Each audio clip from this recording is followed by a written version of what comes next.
Señores, hoy traemos un tema que nos corre por la sangre, a nosotros, a todos los dominicanos, y nosotros contagiamos a otras personalidades y personas de otros países. Y realmente aquí hay algo fascinante, porque del Clásico Mundial de Béisbol vemos cómo un país pequeño desafía a grandes potencias. Y para esto, y para muchísimas otras cosas más, en este maravilloso episodio, tenemos a un invitado muy especial. Él es comunicador deportivo, social, señores, una gente en los deportes.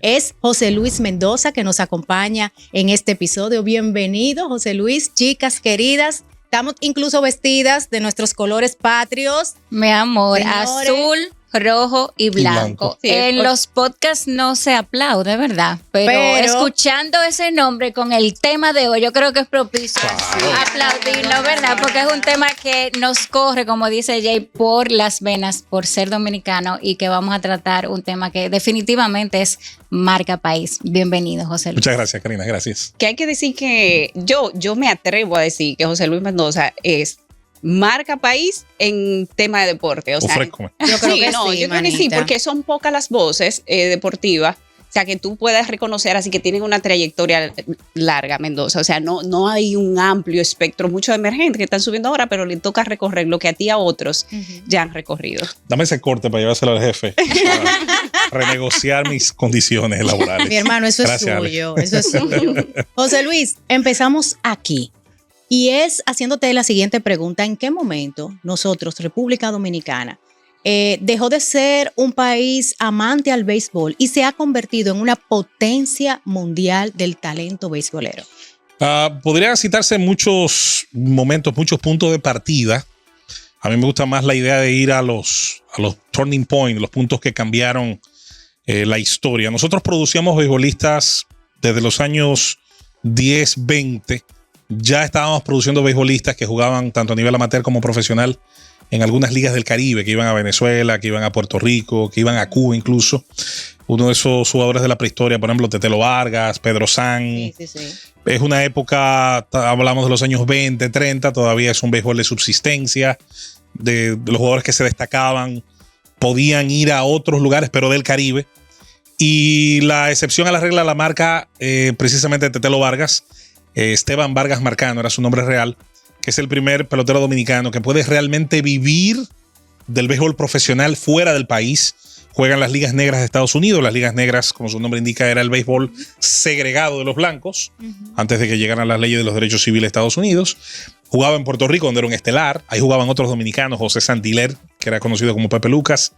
Y a partir de los años 50, llegan al país los primeros Scouts. Scouts es el nombre en la jerga beisbolística para el escucha que está encargado de ver talento y sugerirle a su equipo que lo firme, que lo contrate.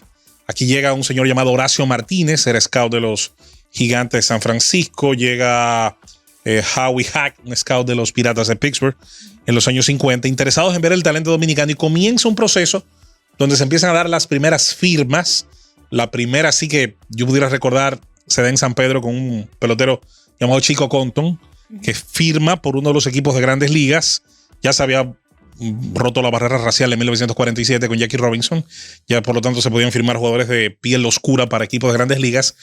Y Dominicana comienza en los años 50, para ponerle un número más o menos redondo, a ver peloteros firmados en dólares que iban a jugar directamente a equipos de ligas menores en Estados Unidos. En lo que ese proceso estaba dándose, en lo que esa agua hervía, debuta en Grandes Ligas en 1956 un pelotero dominicano llamado Osvaldo Virgil. Pero hay una pequeña diferencia que muchas veces no se destaca. Virgil había migrado a Estados Unidos siendo niño. Virgil se forma en el sistema escolar norteamericano y va a la universidad de los Estados Unidos, y desde la universidad es drafteado a la pelota profesional. O sea, él no es un producto de la artesanía del béisbol local. Para ir al primer dominicano firmado en territorio dominicano, en el proceso natural de los dominicanos que llega a Grandes Ligas, hay que ir a 1958, cuando llega Felipe Rojas Salou, que es firmado en territorio dominicano, que es firmado ahí en el play de un play famoso que había aquí en la Independencia, y que lo ve precisamente algunos de esos scouts que mencioné antes, Horacio Martínez, y decide firmarlo Y él en su desarrollo, obviamente era un atleta para la época bastante alto, fuerte. Luego firman sus hermanos. Termina llegando a las mayores. La política se mete en el medio y alguien dirá ¿por qué? Se mete en el medio porque... La política. Sí, no, y juega siempre un rol en nuestras vidas, nos guste o no.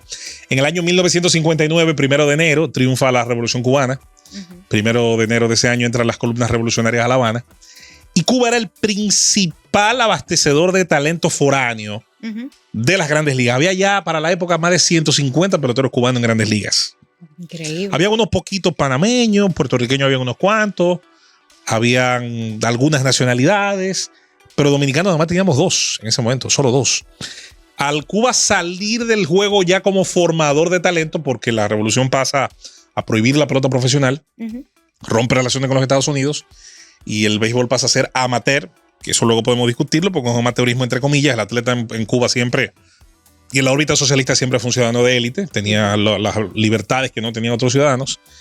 Entonces, ese mercado que se abastecía de ese talento encontró una fábrica en condiciones muy similares, no similares del todo, en territorio dominicano. Y es a partir de esa fecha cuando se intensifica en territorio dominicano la idea de que cualquier joven con talento, que tenga las condiciones, sobre todo si viene de las clases más desposeídas, tiene futuro en el béisbol. Y digo lo de las clases desposeídas porque hasta los años 60 y 70, las clases medias, incluso las clases altas, no veían con bien que sus hijos abandonaran los sueños del profesionalismo. Sí.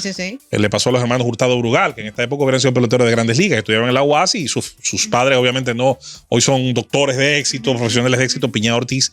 Cuando eso teníamos grandes equipos amateurs. Generalmente los muchachos de las clases medias y altas jugaban béisbol amateur. Los más necesitados perseguían la pelota profesional. Y eso comienza en los años 60 a darse esa transición y eso se empieza a acelerar en cada década y se acelera en la medida en que grandes ligas, viendo el resultado, entonces te comienza a mandar más scouts, más personal, a hacer más inversiones. Estrategia de observación. Suben los bonos. El premio económico. El premio económico, claro, porque cuando tú comentabas que no querían abandonar su carrera profesional era porque no había garantía todavía de que allí fuera tan beneficioso como lo es ahora, ¿no? De acuerdo con eso. Señores, y cátedra histórica que nos acaban de dar, ¿eh?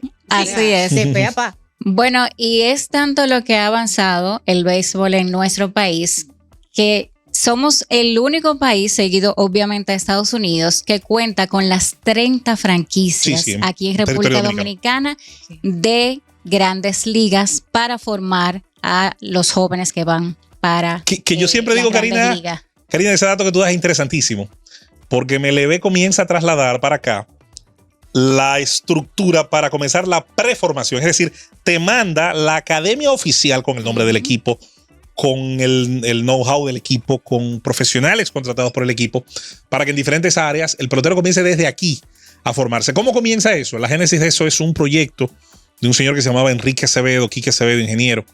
Acevedo fue un gran hombre de béisbol en los años 60 y 70. Acevedo hace un acuerdo con los Phillies de Filadelfia. Los Phillies le alquilan el play a la Universidad Autónoma de Santo Domingo, a la UAS. Interesante. Y los jugadores que los Phillies firmaban, entonces practicaban ahí.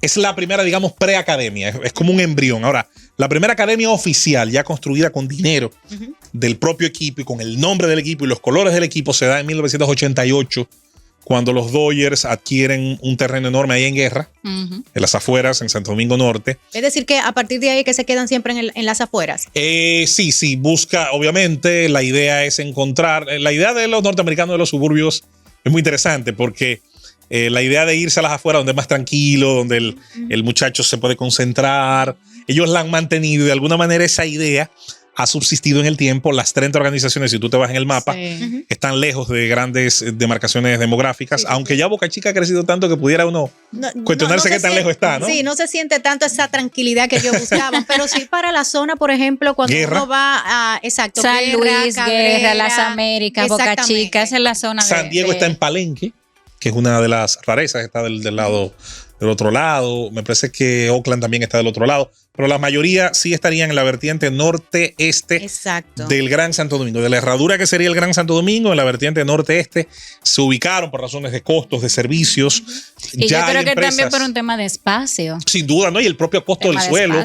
El hecho de que eso es una llanura. Obviamente tú no tenías que hacer grandes movimientos de terreno para para generar las condiciones. ¿Y qué ocurrió? Se generó una subeconomía, primero inmobiliaria, mucha gente le arrendó primero, luego los propios equipos construyeron, pero luego aparecieron, y esto es interesante, yo sé que ustedes tratan muy bien el tema económico, comenzó una economía de servicios de limpieza, de servicios de catering, claro. De servicios de utilería deportiva, de servicios de seguridad especializada. Movilizó a la Claro, comunidad. es un encadenamiento productivo Claro. que vale la pena estudiarlo. Claro que Movilizó la economía de cada área, Sí, sí, claro, donde se Sí. han desarrollado las academias. Yo he tenido la oportunidad de ir a varias y Qué realmente tú entras ahí, es otro mundo. Sí, sí. Tú sientes que literalmente no estás No es República en República Dominicana. Dominicana. Yo Sí. tengo una pregunta volviendo al contexto histórico y cómo se van formando la marca país, principalmente en la región, porque todavía no voy a cruzar al otro lado del mundo. Claro. Pero pasamos de Cuba a República Dominicana, ahí empieza Dominicana a tener una competencia importante,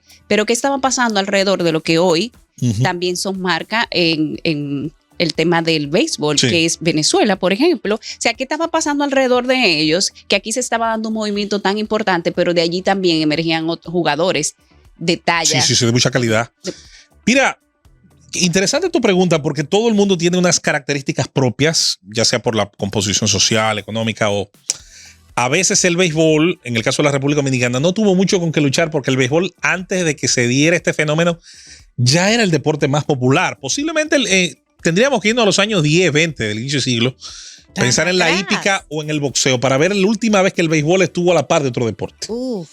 Pero después de los años 10, 20, si te vas a la hemeroteca, si vas al Archivo General de la Nación y comienzas a buscar periódicos como el de La Nación o el Listín, que tienen 130 y... muchos años, Exacto, 130, 130. te vas a encontrar que ya desde esa época el béisbol era el deporte que más gente acumulaba, que más noticias producía. Insisto, la hípica siempre tuvo un gran público y el boxeo como evento principal de combate también tenía un gran público. Pero vemos que también esos tipos de deportes tenían su tipo de público. Porque, por ejemplo, la hípica, tú sabes que era para gente Sí. un poquito adinerada. En el caso de la participación, sobre todo cuando el Perla Antillana, la idea de tener establos o de tener caballos, pero el pueblo llano te participaba desde las gradas y las apuestas. Increíble. Había un gran movimiento, pero el deporte tiene una ventaja que también podemos hablar y es que contrario a otros campos de la vida, no es como la religión, donde el que es solo católico no puede ser mormón. En cambio, el que le gusta la hípica le gusta el béisbol. Sí. Las pasiones se comparten Sí. y eso definitivamente hace que el mercado de ocio tenga, digamos, esa ventaja sobre otros mercados que tienden a segregar un poquito más. Volviendo al tema en cuestión de lo que ocurrió en otros países, mira, si te vas a Venezuela, tú te vas a encontrar que mientras más al sur te vas de Venezuela, más gusta el fútbol. Sí. Mientras más te alejas de la costa. Venezuela tiene una gran cultura beisbolera. De hecho, antes de que la situación política cambiara a partir de 1998, con la llegada de los gobiernos que sabemos ha tenido y ha sufrido esa hermana nación, llegaron a tener, me parece que 6 u 8 de las academias. Se estaba dando un proceso lentamente que intentaba replicar lo que ocurrió aquí. Los Dodgers arrancaron en el 88, ya habían equipos que tenían estadios alquilados, como te expliqué de los Phillies, y otros comenzaron a hacer sus academias. En el caso de Venezuela, eso comenzó a darse una década después, pero no llegó a completarse porque vino el proceso político y ante la hostilidad de las administraciones de Chávez y todo lo que vino después, si bien el béisbol se mantuvo firmando peloteros en Venezuela porque el talento está ahí, los firmaban. ¿Y a dónde comenzaban a jugar esos muchachos? Los traían a República Dominicana a jugar en lo que se llamaba la Dominican Summer League o la Liga Dominicana de Verano, que era como el primer escalón donde estos muchachos llegaban a una academia, se integraban a las prácticas, a la filosofía, a la doctrina, a la enseñanza, a las clínicas y demás. En Puerto Rico, el béisbol también tuvo competencia y mucha gente no lo reconoce desde aquí, pero allá creo que está bastante visto. Y es la popularidad del baloncesto en Puerto Rico. El baloncesto es el verdadero deporte nacional puertorriqueño, para los que no lo sepan. El verdadero deporte nacional que siempre le quitó recursos humanos al béisbol y el béisbol, si bien ha tenido grandes figuras, Puerto Rico ha tenido grandes figuras históricas, el baloncesto siempre llevó más gente a las gradas. Siempre. En el caso mexicano y panameño, México tiene una situación, mientras más al sur te vas también, más fútbol, mucho boxeo, tiene una tradición posiblemente de la mejor del mundo y el joven se podía sentir más identificado con otras corrientes. En la República Dominicana, si tú siendo deportista querías realmente dar el salto a la fama y a la fortuna, Fuera del béisbol la tenías muy limitada. Tenías que ser un boxeador muy bueno, estar dispuesto a correr los riesgos de un deporte como ese, con el daño físico. Claro. Y luego, el tema del baloncesto es difícil porque nadie te puede enseñar a ser alto. O tú Lamentablemente, naces, lamentablemente. o te quedaste. José Luis, y una consulta. Nosotros somos el segundo país actualmente que exporta jugadores Así que es. llegan a las grandes ligas.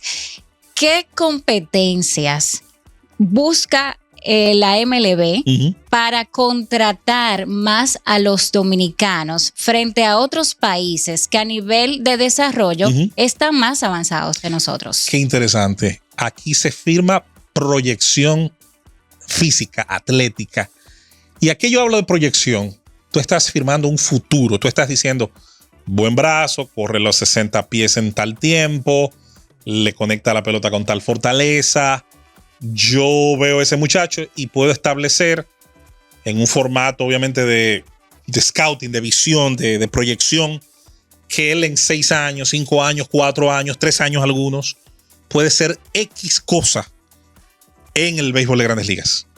Y cuando te hablo de 3 años te digo porque hay peloteros que han firmado aquí y en 3 años después de su firma han debutado en las mayores. Ha pasado a Melqui Cabrera, a Juan Soto, que son excepciones a la regla. Otros han durado 5, 6, hasta más. La realidad es que aquí se firma proyección atlética y tú dirás, bueno, proyección atlética. ¿Y qué firman en los otros países?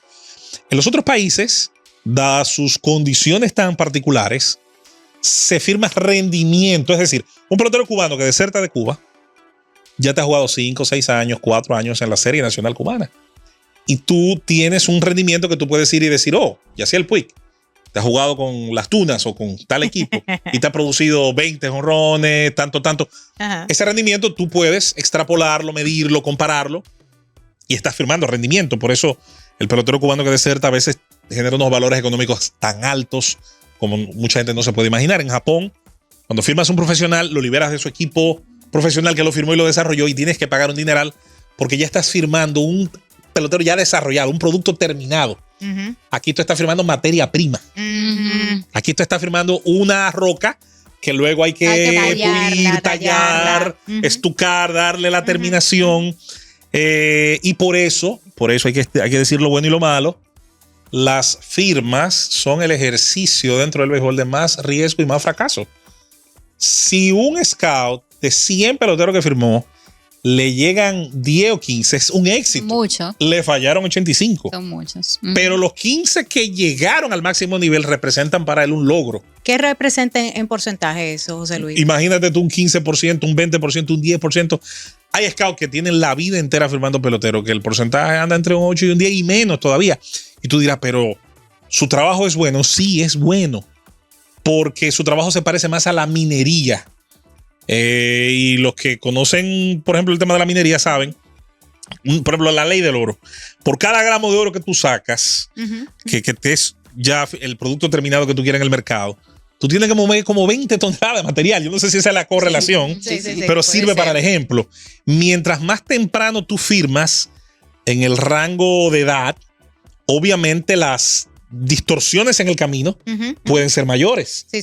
Desde el ámbito educativo, psicológico. Ahora, ¿qué ha cambiado? Y eso es interesante en tu pregunta. Yo creo que los equipos han ido entendiendo que lo atlético por sí mismo tiene importancia, mucha, quizás es lo que más inclina la balanza, pero están descubriendo otras cosas hace años que ellos le llaman el make-up. El make-up vendría a ser eso que rodea al pelotero, entorno familiar, las capacidades incluso de respuesta psicológica. ¿Por qué? Bueno, porque los años, las décadas acumuladas te han ido haciendo entender al final, por más talento que tenga, tu firma es un ser humano que lo que va es a recibir instrucciones. Y si ese muchacho no es capaz de recibir instrucciones, de recibirlas y de llevarlas a cabo. Las competencias blandas. Aprenderlas. Asumir que una vez firmó, ya él no va a hacer lo que le da la gana. Exacto. Así es. Uno de los elementos que más fracaso provocó en el béisbol fue no tener capacidad de alguna manera identificar el impacto que tiene el desarraigo. Por ejemplo, cuando tú sacabas al muchacho de su campo, él era muy talentoso allá y allá la bola te la sacaba todita del play. Pero ese muchacho tú te lo llevaste por un campo de Oregón, donde el día que hace calor está en 13 la temperatura. Ese muchacho nunca tuvo frío. En un valle de Asua, en una plena de Baní. Y sabiendo que las academias, por ejemplo, de aquí de República Dominicana, sacan a esos muchachos sumamente jóvenes. Sí. Y te firman, pero no es que van de una vez a Grandes Ligas. No, o sea, no. hay un camino hay 7 bastante escalones largo antes de llegar a Hay esa 7 meta. escalones de la pelota profesional posible. Dominican Summer League. La Rookie League, que es la liga de novatos. Ajá, La clase A baja. La clase A media. La clase A fuerte. AA y AAA. Y después está Grande Liga. Exacto. Increíble. A mí me sorprendió que ahora, yo sé que Jamie tiene una pregunta sumamente interesante, pero a mí me sorprendió que ahora que Karina menciona que son súper jóvenes, los que nos están representando, recordando que estamos en el medio, estamos jugando el Clásico Mundial de Béisbol, que culmina este martes 17, son jóvenes la mayoría de los que nos están representando ahora, y que hubo un tiempo donde ya estaban como un poquito más mayorcitos, que se permite mucho en el béisbol, pero ahora son muy jóvenes. ¿Por qué se ha dado este fenómeno en ese? Primero, creo que ha coincidido con que hay un ciclo biológico, digamos, hay una sustitución generacional de la que somos parte ahora. El gran núcleo de los 2000, 2010 ya se agotó. Este equipo tiene un jugador de 40 años, que es Carlos Santana, que fue parte del equipo campeón del 13, pero es el único que queda de ese equipo. El resto son jugadores, como tú dices, en edades todavía muy productivas. Pero también hay que decir, hay algo que está pasando en el béisbol. El béisbol ha mejorado, ha incrementado su potencia, se lanza más duro que nunca, se le pega la pelota más fuerte que nunca. El atleta hoy trabaja muchos ejercicios de eficiencia. El atleta hoy es muy conocedor de sus capacidades y de cómo aumentarlas. El gimnasio es prácticamente un laboratorio, y eso hace que los reflejos, sobre todo para ver picheos que tardan milésimas de segundos en llegar al plato, el béisbol se ha convertido como la película de los hermanos Coen, No Country for Old Men. Hoy el que no tiene un contrato garantizado de 5 o 6 años después de los 35, su permanencia en el béisbol profesional peligra. Increíble. Sí, señor, es así. increíble. Tú sabes que, José Luis, me quiero situar en Santo Domingo, República Dominicana, señores. A nivel de lo que es la narrativa cultural dominicana, todo lo que envuelve y abraza precisamente este clásico. Bueno, tan así que nosotras tenemos hasta los colores, ¿verdad? Sí. Porque nos sentimos parte Claro que sí. de esa identidad. Pues entonces, realmente cuando la República Dominicana está dentro de lo que es esta fiesta nacional, ocurre algo sumamente interesante y se vuelve en tendencia incluso en las redes sociales, que son los bailes en el dugout, por ejemplo. Esas coreografías que hacen cada uno de los equipos, se celebra cada hit, se vive el juego colectivamente, sí, porque hemos visto cómo, por ejemplo, recientemente la alcaldía ha estructurado lugares para que todo lo capitalizó completamente para sumar, pero totalmente, y ha dado un muy buen empuje, y también a nivel de lo que es el simbolismo nacional, claro, que esto despierta. Vemos también cómo el gobierno incluso se ha montado en la plataforma de la narrativa cultural. Entonces, José Luis, aquí yo quiero preguntarte, ¿por qué el dominicano juega y celebra el béisbol de manera tan emocional y de manera tan colectiva? Porque mira, podemos no saber pelota, pero sí. No puedo explicarte. Pero primero que nada hay que establecer que para que haya contraste tiene que haber diferencia, y la diferencia cultural existe porque durante muchos años el béisbol en los Estados Unidos fue un deporte que se regía mucho por cierta idea de la caballerosidad, la idea de right way to play, la idea de cómo se juega correctamente era que el pelotero le daba durísimo a la pelota, veía, la saqué, bajaba la cabeza, corría las bases sin celebrar mucho, llegaba a la cueva y al pasito ahí calladito le daba le chocaba la mano. Pero este cuento sí ha cambiado. Sí, y ha cambiado porque esa estructura, esa forma de ver el juego choca obviamente con la efusividad natural del trópico, y dentro de esa efusividad natural, quizás nosotros los más efusivos hemos llevado a Estados Unidos y a cualquier parte del mundo donde estemos la idea de que no se puede criminalizar la celebración. Claro, no digo que no haya excesos, los hay muchas veces, pero el béisbol, dentro de los deportes, incluso de factura norteamericana, siempre fue el más conservador en la expresión de las emociones. Contrario al fútbol americano, donde, por ejemplo, un atleta te anota un touchdown, que es como se le conoce a la anotación en el fútbol americano. Generalmente lo hace un corredor, un receptor abierto, un running back, y ese jugador hacía de su celebración una marca. Incluso uno sabía cuando veía NFL cómo celebraba fulano de tal, porque la NFL, dado que anotar es tan difícil, la celebración de la anotación era parte normal. En el baloncesto veías un donqueo con fortaleza, con fuerza de un jugador y los jugadores daban rienda suelta a esa celebración. Esos deportes tendían a ser más expresivos. El béisbol, dado tal vez lo viejo que es, señores, se está jugando pelota profesional desde 1862, 1858. O sea, aquí gobernaba creo que Santana todavía cuando en Estados Unidos se comenzó a jugar pelota profesional. Las primeras ligas profesionales modernas existen desde 1871. Okay. O sea, estamos hablando de mucha historia acumulada. Y esa historia acumulada de alguna manera generó ese marketing de un deporte de cierta caballerosidad. En el caso de la pelota nuestra, la cultura obviamente asimila ciertas cosas y otras las va rompiendo, como las raíces de un árbol de forma la cera más dura. Y fuimos metiendo poco a poco esa idea de que no, aquí hay que celebrar tu palo. Y teníamos a Sosa por allá por el 98 cuando daba el saltico y los 2 besos y recordaba a su mamá. Y tú Cada tenías. cual ha tenido como algo muy específico que lo identifica. Y comenzó tímidamente. Exacto. Comenzó tímidamente porque se veía mal. Sí. Comenzó tímidamente porque en su momento, oye, ¿qué es lo que le pasa a este? Los demás no celebran y por qué él celebra. En ese proceso, nosotros hemos contagiado incluso otras nacionalidades. Aquí vienen los peloteros norteamericanos, la pelota invernal.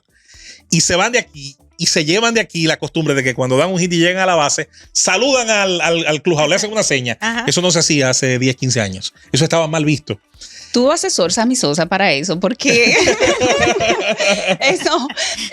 si eso gracias a él se convirtió en una marca para los dominicanos, entonces podemos decir que a Sammy Sosa le enseñaron, mira, cuando tú brinques esto y vamos a romper el... Yo creo que nadie lo diseñó, eso salía natural. ¿Y por qué salía natural? Porque es parte de nosotros. Claro. El dominicano no identifica la idea de conseguir un logro sin celebrarlo, aunque trabaje de corbata, aunque trabaje con casco, aunque trabaje dentro de un estadio de béisbol. Nosotros tenemos la idea de que necesitamos de alguna manera expulsar hacia afuera nuestras emociones, buenas y malas. Somos expresivos, lo somos a veces en exceso. Y como país solamente hay que ver nuestras redes sociales.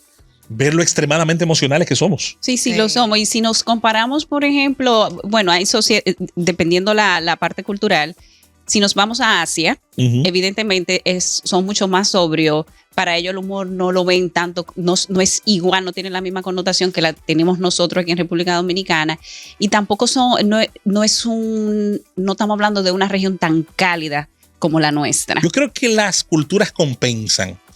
Las culturas compensan porque nadie puede vivir sin un desahogo emocional. Los asiáticos ciertamente tienen esas características que tú dices. Sin embargo, vea su entretenimiento, el más violento del mundo, el anime es lo más violento, es lo más insinuante en lo sexual. Fíjate la cultura que ellos tienen con el tema de las apuestas. Yo creo que ellos lo disfrazan de otra manera, que quizás para nosotros es curiosa, rara, exótica. Fíjate que los europeos, tan flemáticos e inalterables, tienen los fanáticos más violentos del deporte, los hooligans británicos, que son un fenómeno de violencia que está estudiado. De hecho, les recomiendo el documental que hizo la BBC hace unos años, no recuerdo ahora el título, sobre los hooligans. No lo manda. Muy interesantísimo. ¿Por qué? Porque las sociedades compensan y si bien ciertamente hay sociedades más flemáticas, formales y demás, cuando tú estudias esa sociedad te vas a encontrar que hay un espacio en su entretenimiento donde dejan salir esos bajos instintos. Yo digo que incluso mientras más disciplinada es la sociedad y más formal, es como si fuera una prensa, presiona más el instinto humano y por eso cuando sale es más violento, cuando se desahoga es más indeseable. Nosotros lo dejamos salir incluso de una forma más simpática. Por eso fíjate que el marketing de la celebración dominicana es más aprovechable para las marcas, nuestra alegría. La banca te hace anuncio de la alegría del dominicano, te lo hace, hasta los salami te hacen un anuncio de una celebración. Pero todas las marcas se montan. Sí, porque hay un marketing agradable, asumible sobre nuestra forma de ser y celebrar, que el béisbol no es más que un eslabón en la cadena. Hay una marca bancaria que yo creo que ahora con el Clásico Mundial, claro, ha sacado un potencial enorme de este clásico. Enorme. Señores, es que es increíble. No, me están haciendo señas hace rato, pero es que yo no quiero cerrar esto sin hablar de este último tema. Mira, ya me dijeron, váyase por ahí. Ok, señores, no podemos dejar de tocar este punto contigo aquí, José Luis, que es el storytelling de los jugadores. Realmente hay demasiadas historias buenas detrás de cada jugador. Así es. porque cada jugador trae su propia narrativa. Por ejemplo, si vemos a Vladimir Guerrero Jr., ¿verdad? Es el legado familiar de su padre, ¿verdad? Que está, o es, mejor dicho, miembro del Salón de la Fama. Correcto. Si nosotros vemos a Juan Soto, representa el jugador moderno, inteligente, pero disciplinado. Así es. Si vemos a Tatis, señores, este es como el renacer de la juventud en este sentido dentro de lo que es precisamente el béisbol dominicano, pero también él representa lo que es el resurgir dentro de lo que pudiera ser la crisis y la reputación de un beisbolista. Por ejemplo, tú sabes que después de esos 84 juegos, si no me equivoco, que fue suspendido precisamente por un tema de dopaje, pero él explicaba que era una crema que él estaba usando para un rash en su momento, pero que tenía alguna sustancia que no podían, que estaban prohibidas. Y vemos cómo Adidas rompe el contrato que tenía con él. Así es. Pero sin embargo, Nike lo retoma. Venga acá. Señores, porque ellos creyeron más en el poder de la narrativa, el storytelling y del marketing de una persona que ellos tomaron para resurgir junto con él. Señores, y le hace todas las zapatillas que este señor utiliza en el juego. O sea, ya él es una marca. Y Tati está con una de las marcas de whisky también más famosas, claro. Exactamente. Mira qué buen ejemplo tú colocas. Yo decía que el mejor ejemplo de recuperación de un error era Nelson Cruz, que es el actual gerente general del equipo. Nelson tuvo una situación en 2010 también de doping, el caso Biogénesis. Y sin embargo, a partir de ahí él dijo, no, fue un error, y esto no vuelve a pasar, no volvió a pasar. Y se convirtió en el pelotero más popular posiblemente de los dominicanos de la década pasada.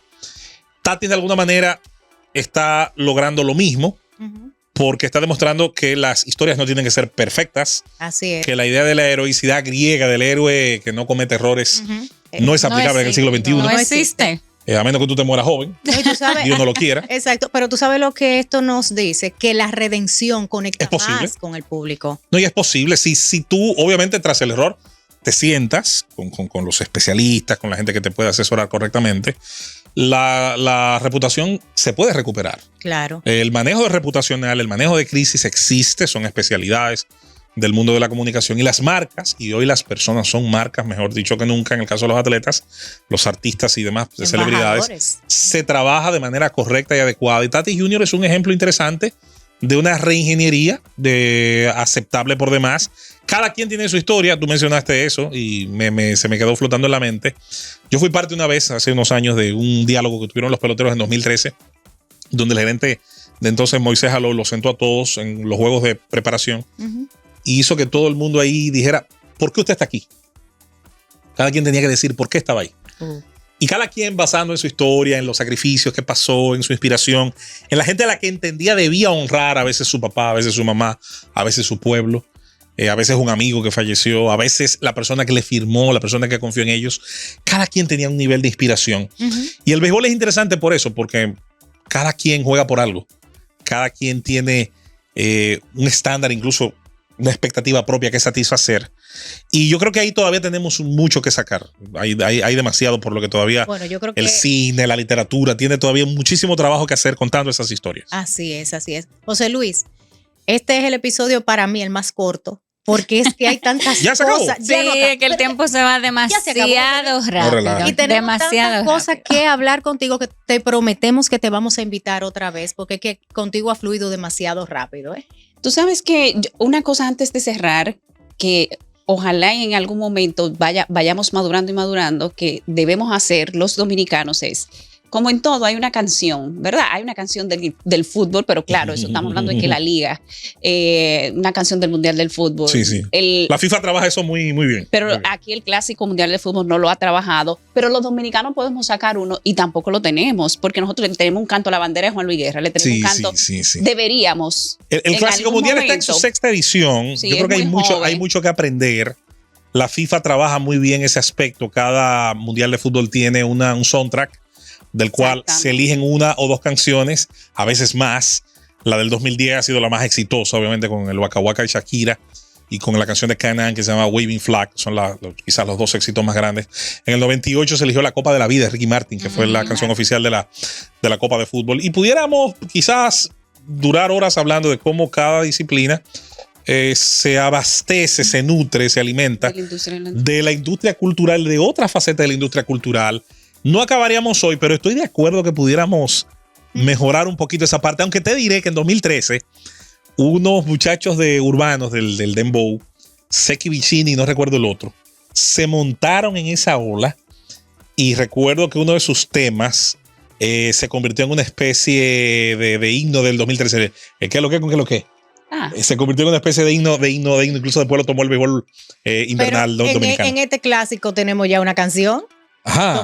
Dominicano. Ay, sí. Ya lo tenemos. Pero hay que mejorarla, Sí, la letra es muy profunda. Sí, muy variada. Bueno, nosotros en Brain Matters Podcast le hacemos un obsequio a nuestros invitados. Sorpréndeme. Entonces, uno muy especial. Este es para ti, Mendoza. Muchas gracias. Es algo, mira, para lo que le no vamos a puedan dar ver, uso. Claro, como esto es el regalo interno de la caja para los que tienen curiosidad. No es una taza, es una jarra. Pero bellísima. Así que disfrútalo. Le vamos a dar uso. Mucho. Bueno, señores, hasta aquí este episodio, pero le prometemos una segunda parte. Vemos cómo el clásico de béisbol demuestra algo poderoso, demuestra narrativa, identidad, estrategia, cultura, y nuestro escenario global, República Dominicana, hace que se produzcan historias que el mundo quiere ver y que quiere compartir. Hasta aquí este episodio. José Luis, agradecidísimas con el alma, nosotras tres. Muchas gracias. Nada más me voy a quejar que se acabó muy rápido. Yo pensé que duraba un poco más. Viene un segundo episodio. No, gracias a ustedes, de verdad que sí. Sigan haciendo este buen trabajo. Gracias, José Luis, gracias. Nos vemos en un próximo episodio.